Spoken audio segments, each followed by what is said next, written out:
Gaza में फिर से बमबारी से भारी तबाही मची है। बमबारी में कम से कम 70 सिविलियन की मौत की खबर आ रही है। सिविलियन कार पर बमबारी की गई। आईडीएफ जो इजरायली फोर्स है, इजरायली फोर्स के निर्देश पर इलाका छोड़ रहे थे लोग।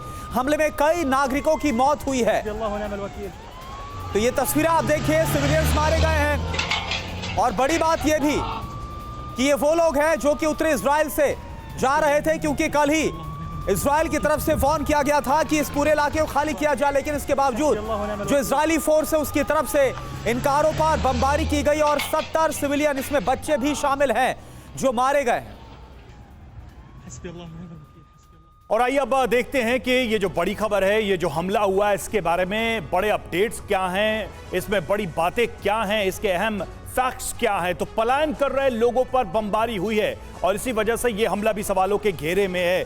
ये तस्वीर आप देख रहे हैं उसी हमले की, उससे जुड़ी अहम बातें। इजराइल ने गाजा में बड़ी एयर स्ट्राइक की है, हवाई हमला किया है और हमले में जो जानकारी आई है, कम से कम 70 लोगों की मौत हुई है इस स्ट्राइक में, इस हमले में। और मारे गए लोग आईडीएफ के निर्देश पर उत्तरी गाजा छोड़ रहे थे, दक्षिण की तरफ शिफ्ट हो रहे थे और उसी दौरान ये हमला हुआ। कई सिविलियंस कार इजरायली हमले की चपेट में आ गए। आपको याद होगा एंटनी ब्लिंकन ने इसी को लेकर चिंता जताई है। बमबारी के बाद गाजा की सड़कों पर कई डेड बॉडीज दिखाई दी, कई लाशें यहां पर नजर आई हैं। इलाके में कई जलती हुई कारें भी देखी गई। ये देखिए तस्वीर उसी जगह की है जहां पर इस तरह से कारें धू धू करके जल रही हैं, जहां पर यह हमला हुआ। करुणा, तो सवाल यही है कि वो लोग जो इजराइल के कहने पर शिफ्ट कर रहे थे, उन पर ही अटैक हुआ है।